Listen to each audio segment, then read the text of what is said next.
Good morning everyone. तो आज मैं ब्लॉग करने वाली हूँ एंड मैं आज प्रॉपर ब्लॉग करूँगी जिसमें मैं आपको वेलकम भी करने वाली हूँ और गुड बाय भी अच्छे से करूँगी, क्योंकि बहुत ज़्यादा ऐसा हो रहा था कि मैं बिल्कुल कंटिन्यू नहीं कर पा रही थी और मैं कभी भी ख़त्म कर दे रही थी। तो आज मैं कंटिन्यू करूँगी अच्छे से।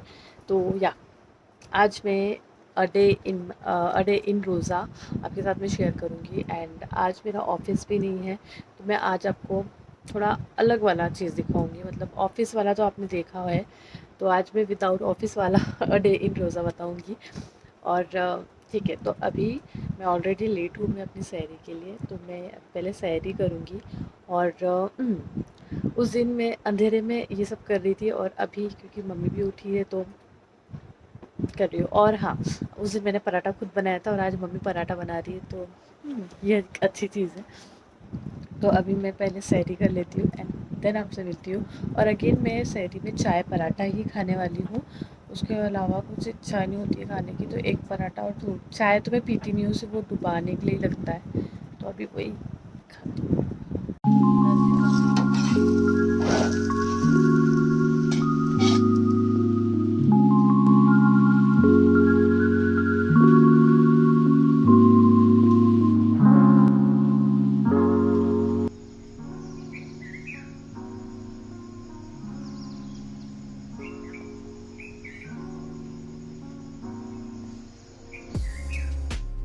ये जो आवाज़ आ रही है ना, कितना सही लगता है ये दिन। सही कह रही हूँ, जो ये हवा चल रही है। खैर, मैं अपडेट दे देती हूँ। सहरी मैंने कर लिया है, नमाज़ मैंने पढ़ ली है, काफ़ी टाइम हो गया नमाज़ को। तो उसके बाद मैं पारा पढ़ने बैठ गई थी एंड अभी मैं निकली हूँ बाहर। ओह माय गॉड, मतलब घर पे ही बैठी हूँ पर बाहर बैठी हूँ।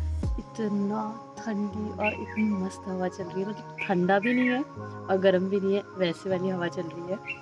और तो चलो,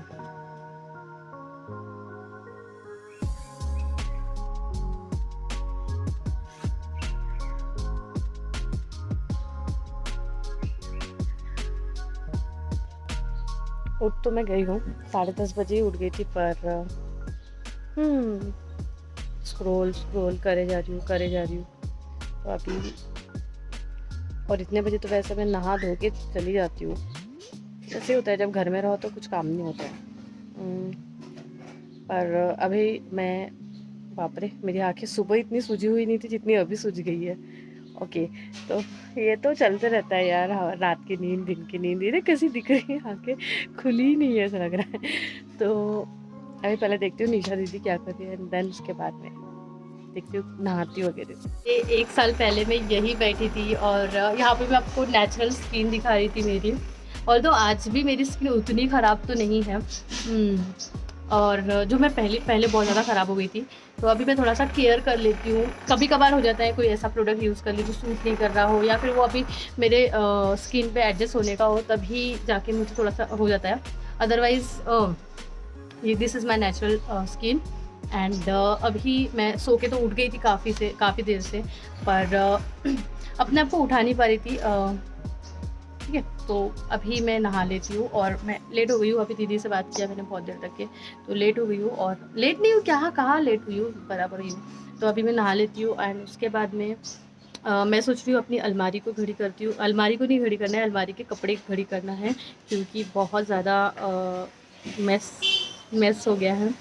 क्योंकि पीछे वाले रूम में ना उतना ज़्यादा लाइट ही नहीं होता है, तो मैं कुछ भी वहाँ पे शूट नहीं करती। मतलब कुछ दिखाना भी रहा ना, तो वो दिखा ही नहीं सकती। और मेरा जो ये मोबाइल में जो फ्लैश है, उस पे मैंने लगाया है वो ग्लास, तो उसकी वजह से पूरा फ्लैश ख़राब, मतलब पूरा वाइट वाइट आता है, तो मैं बैक, समझ गए ना, तो वो भी नहीं हो पाता है। तो इसीलिए मैं वो तो शूट नहीं करूँगी। एंड मैं बैठी हूँ, भाभी का बैठी है, ये भी अभी उठी है, मैंने उठाया इन लोगों को।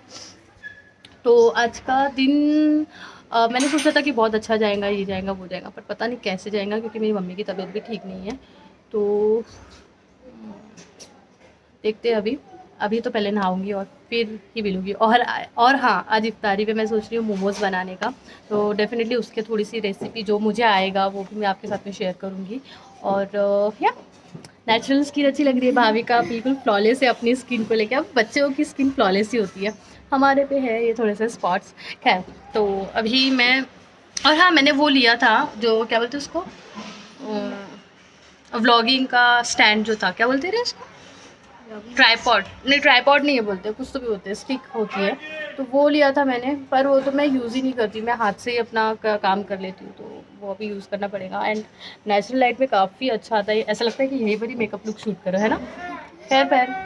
खैर मैं अभी जाऊँगी नीचे और फिर बाद में बात करती हूँ, क्योंकि ऑलरेडी जब ये सुबह 6 मिनट का वीडियो बनाया था मैंने। बाय।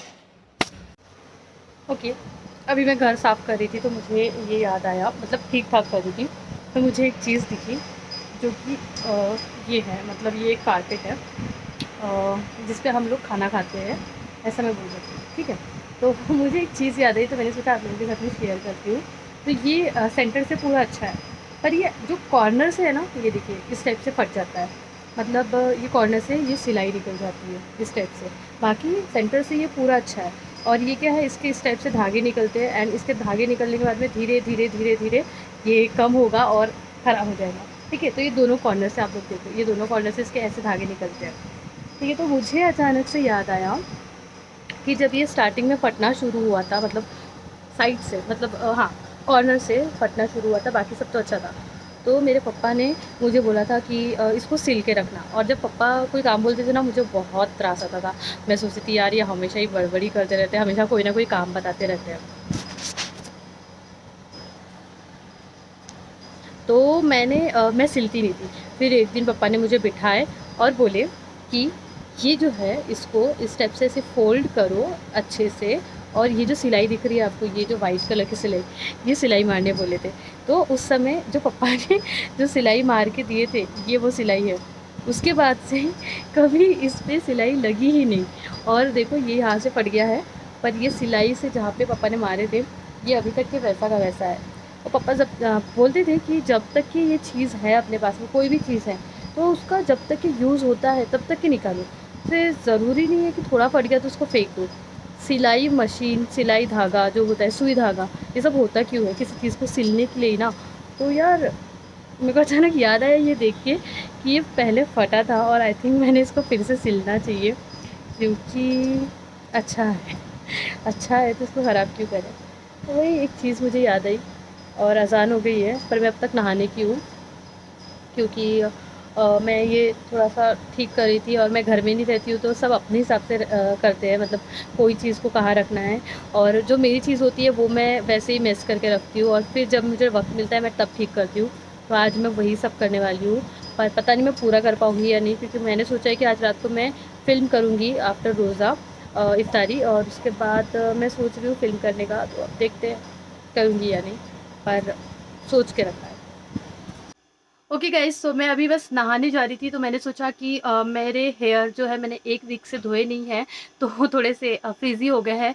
ऑल्सो मेरे जो हेयर है वो काफ़ी ज़्यादा थिन और 2 मुँहे बाल हो गए हैं, और थोड़ा बहुत हेयर लॉस भी हो रहा है, इतना ज़्यादा नहीं हो रहा है, पर एक्सक्यूज़ दिस, थोड़ा बहुत हेयर लॉस हो रहा है। तो आई थॉट कि चलो कुछ आपके साथ में भी शेयर किया जाए, और मैं भी यूज़ करूँगी तो आपके साथ में वो भी शेयर कर देती हूँ। वाव स्किन साइंस का ये हेयर लॉस कंट्रोल थेरेपी की जो रेंज है, इसमें इसका कंडीशनर और शैम्पू मैं यूज़ कर रही हूँ, जो आपके हेयर को नरिश करेगा और रिपेयर करेगा, रिवाइव करेगा। वीक स्ट्रैंड्स, जैसे कि आपके जो स्ट्रैंड्स है वीक है, अब मैं आपको यहाँ पे निकाल के भी दिखाऊँ ना, तो मेरा ऐसे करके आराम से एक हेयर जैसे 2 मुहा होता है, उसके बाद से वीक हो जाते हैं स्ट्रैंड, और जो थिन हो जाते हैं हमारे जो बालों की जो थिकनेस है वो नहीं रहती है, एक टाइम के बाद में सब कुछ ख़त्म सा हो जाता है। तो वो सब मेरे साथ तो हो ही रहा है, तो इसलिए मैंने सोचा कि ये वाला ट्राई करते हैं। It contains Ayurvedic and western herbal extract with natural DHT blocker, and इसके अंदर में ब्रिंगराज है जो इसका दोनों भी प्रोडक्ट में DHT ब्लॉकर है और ब्रिंगराज है। ब्रिंगराज के बारे में बताने की ज़रूरत नहीं है कि वो हेयर के लिए कितना अच्छा है। तो this products are suitable for all hair type. और बार बताया है कि वाव जो है एक इंडियन ब्रांड है। ऑल्सो इनके प्रोडक्ट्स में कोई पैराबिन, कोई सिलिकॉन, इसमें आर्टिफिशियल कलर भी नहीं है, फ्रेग्रेंस भी नहीं है, और पूरा क्रुएल्टी फ्री प्रोडक्ट है। और again it comes with a pump, जो मुझे हमेशा ये अच्छा लगता है। कितने ज़्यादा मैंने वाव के प्रोडक्ट्स स्किन केयर से लेके हेयर केयर तक सभी प्रोडक्ट्स यूज़ किए हैं। एंड स्किन केयर तो मुझे बहुत पसंद है वाव का। हेयर केयर में जो मुझे पसंद नहीं आता है वो तो मैं शेयर ही नहीं करती हूँ, और जो पसंद आता है तो जो मेरा जो फर्स्ट इंप्रेशन होता है तो वो भी मैं आपके साथ में शेयर करती हूँ। तो ये भी मेरा फर्स्ट इंप्रेशन ही है इन प्रोडक्ट्स के साथ में। इसमें मेरे पास में इसका कंडीशनर, शैम्पू एंड ये सीरम है जो अब मैं नहाने के बाद यूज़ करूँगी। तो मैं इसकी इन्फॉर्मेशन तो मैंने ऑलरेडी दे चुकी हूँ। एक बार आप चेकआउट ज़रूर करना, जो मैं डिस्क्रिप्शन में लिंक दे रही हूँ उसको। और या आप इसको बाय वाव ऐप से भी ले सकते हो या फिर अमेजॉन, फ्लिपकार्ट कहीं से भी ले सकते हो। मैं लिंक प्रोवाइड करूँगी, तो डेफिनेटली चेकआउट करना। और अगर आपको ये नहीं लेना है तो आप और भी उसके रेंजेस ले सकते हैं। आप अपने हेयर प्रॉब्लम के हिसाब से सारी चीज़ें ले सकते हैं। अगर आपको हेयर लॉस नहीं है, डैंड्रफ की प्रॉब्लम है, तो आप उसका कोई और लो। विटामिन सी वाला है, बहुत ज़्यादा रेंजेस है, तो आप कोई भी रेंज ट्राई कर सकते हो। चलिए, तो मैं अभी इसको फटाफट से यूज़ करके बाद में आपको बताती हूँ कि कैसा लग रहा है। अस्सलाम वालेकुम एवरीवन। तो मैंने जुमा पढ़ ली, बोल रही थी मैंने ज़ोहर पढ़ लिया है। एंड या मैं जब इतनी घाई में थी कि मैंने अच्छे से बताया नहीं। और या तो मैंने ये प्रोडक्ट्स यूज़ किए हैं मेरे हेयर को वॉश करने के लिए, जो कि एक कंडीशनर है एंड शैम्पू है। आई थिंक मैंने बता दिया है ना पहले, तो इस पर टाइम वेस्ट नहीं करते। अब मैं इसको यूज़ करने के लिए एक्साइटेड हूँ, पर इसको गीले बालों में ही इस्तेमाल किया जाता है, जो कि है हेयर सीरम। और या ये जो तीनों के प्रोडक्ट है ना, ये हेयर लॉस थेरेपी के ही प्रोडक्ट है। तो अगर आपका हेयर लॉस हो रहा है तो आप ये प्रोडक्ट्स को ट्राई दे सकते हो। अगेन इसमें QR कोड है, जिसकी वजह से आप उसको स्कैन करोगे तो आप पता कर पाओगे कि ये ऑथेंटिक प्रोडक्ट है। यानी इसमें भी DHT ब्लॉकर एंड ब्रिंगराज है, जो हमारे हेयर लॉस की जो प्रॉब्लम होती है उसको कम करते हैं।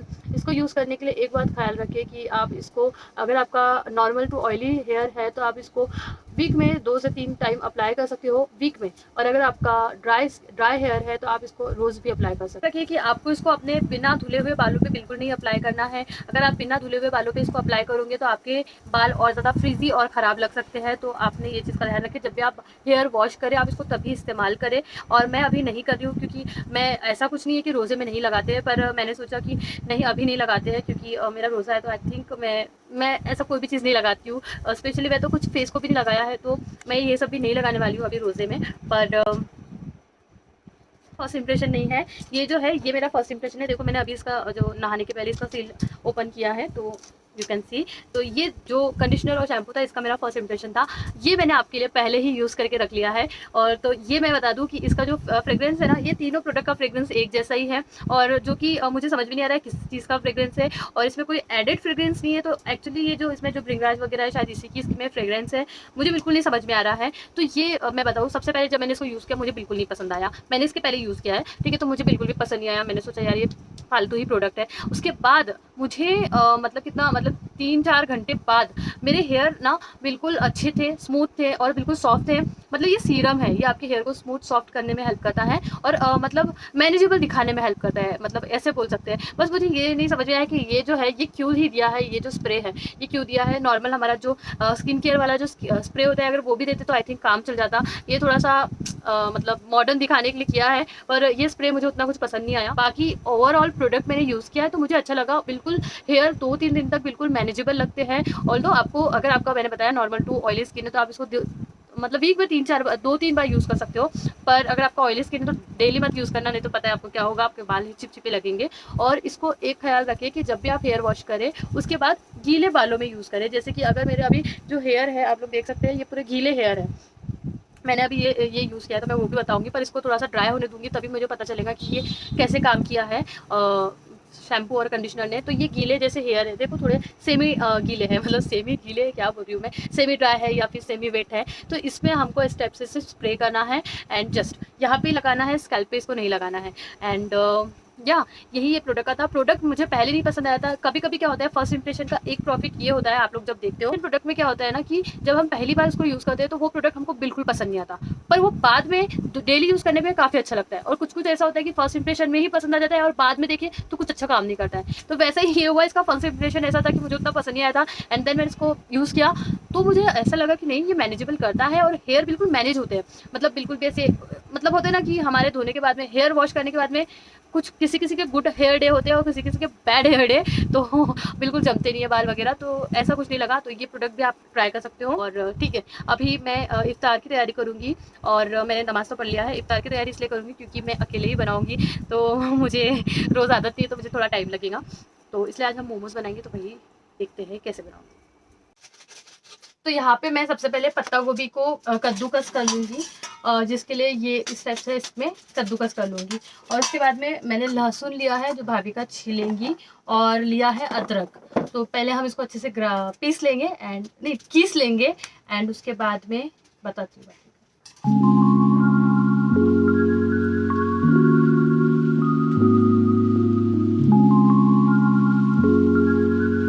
मैंने मीशो से ये बाय किया है कटर, और मैं बड़ी एक्साइटेड थी। इसको ऐसे पुल करना पड़ता है तो कटता है अपने आप ही। तो इसमें 2 ब्लेड मिली है, मतलब एक ब्लेड मिली है जो चॉपिंग के लिए है, और दूसरा ये है जो ब्लेंडिंग के लिए है, जैसे कि क्या दही लस्सी वगैरह वगैरह इससे ब्लेंड कर सकते हैं। तो अभी हम इसको ट्राई करेंगे। और मम्मी ने ब्लेंडिंग किया था ना, ब्लेंडिंग किया था नीचे नीचे अच्छा उल्टा ऐसे इसमें लगाना है, और जब ये करना है तो ये लगाओ, वो करना है तो वो लगाओ। और मैंने प्याज को थोड़े छोटे काट के रखे ताकि ये जो ब्लेड है इसके ऊपर में ज़्यादा जोर ना पड़े। और अभी देखते काट ये वाओ, मम्मी बहुत आसानी से, मेरे को लगा था नहीं कटेगा। इसको ऐसे करके ऐसे ऐसे करते हैं। जोर मत लगाओ, ढीली मत करो, अलग बस से।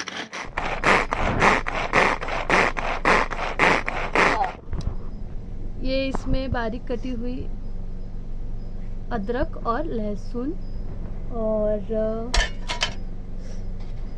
इसमें डलेगा ये नमक स्वाद के अनुसार। और क्या रहेगा, काली मिर्च भी डाल सकते हैं ग्राइंड करके किसके, पर हम नहीं डाल रहे हैं। सो अब मैं डालूंगी ये अमूल बटर, बारीक कटी हुई मिर्ची जो कुछ ज़्यादा ही मोटी कटी हुई है, और ये हमारे बारीक कटे हुए प्याज जो कि आप लोग देख सकते हैं यार कितने सही हुए हैं, जितना आपको बारीक चाहिए उतना बारीक हो जाएगा। और उसके बाद वाओ यार मस्त लगा मुझे, दीदी चाहिए क्या आपको भी? तो ये है, और कितने अच्छे से कटे हैं। मैं इसका लिंक प्रोवाइड कर दूंगी डिस्क्रिप्शन में इस चीज़ का, तो आप चेकआउट करना, काफ़ी अच्छा है। ये रहा मेरा मैदा, आपको जितना चाहिए उस हिसाब से आप मैदा ले सकते हो। इसमें नमक डालना है, और मैं इसको फ्रिज के ठंडे पानी से गूंदूंगी। अभी ये हमारा डो तैयार हो गया है। अब इसको मैं 10 मिनट के लिए फ्रिज में रख दूंगी सेट होने के लिए। एंड ये मेरा वीडियो मेरे ही घर में आके देख रहा है। मेरे को इतनी शर्म आती ना जब मेरा वीडियो मेरे ही सामने कोई देखता, तो पर अब ठीक है, क्या कर सकते हैं।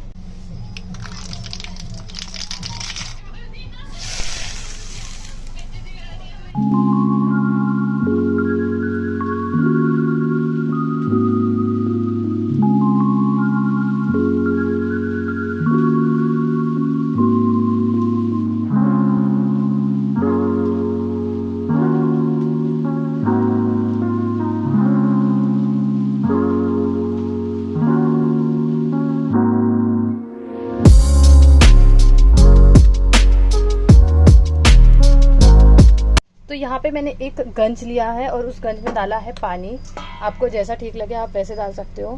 यहाँ पे मैंने लिया है ये छन्नी, और इसमें पूरा ये आटा लगा है इसलिए थोड़ा वाइट दिख रहा है। यहाँ पे मैं थोड़ा सा तेल लगाऊंगी ताकि मेरे जो मोमोज है वो इसमें चिपके ना। मैं अपने मोमोज रख दूंगी, थोड़ी दूरी पे रखना है क्योंकि ये फूल जाएंगे।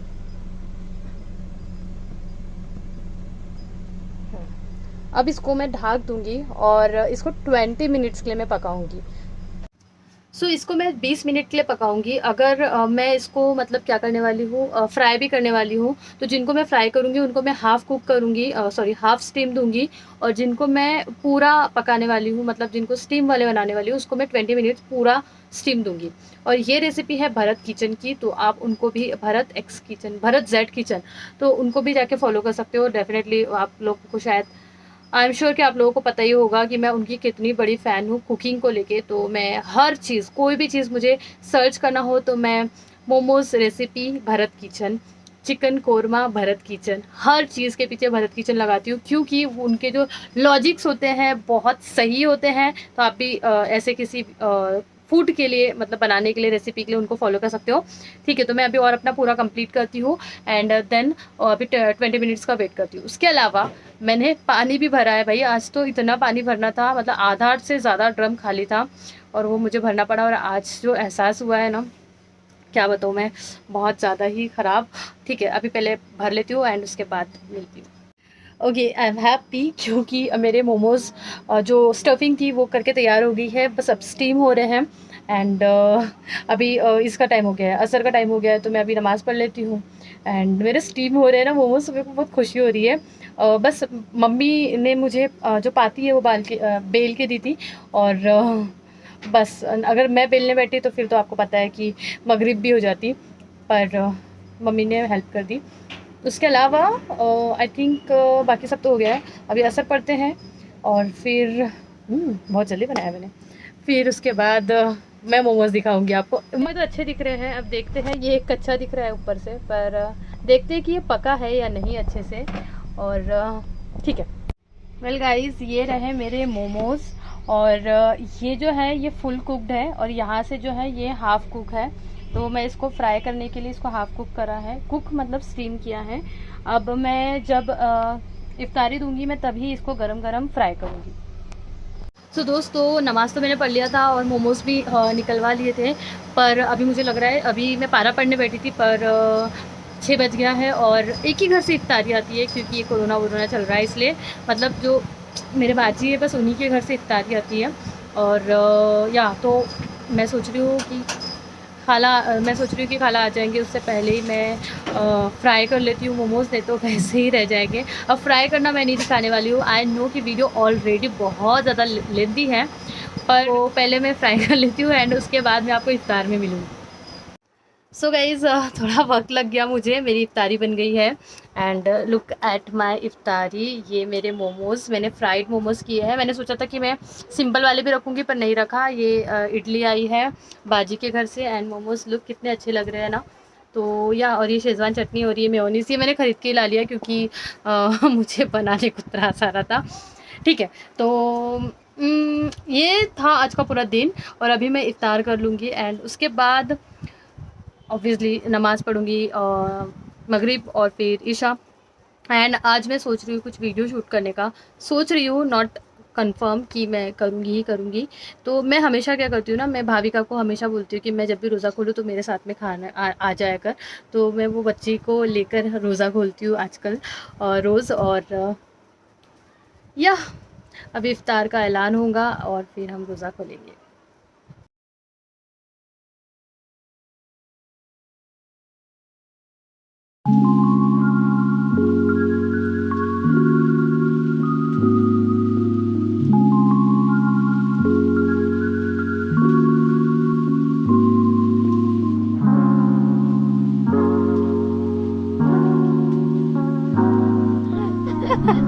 आई को बोला, अभी देखो मैंने आई के सामने कैमरा चालू किया तो आई कैसे कर रही है, पर वैसे भी आई को अच्छा लगा था। चांगलं वाटलं ना आई? फक्त मीठ जास्त झालं थोडंसं। मैं बहुत जोर से चिल्ला रही हूँ, आई एम सॉरी। आई को सुनाई नहीं देता है।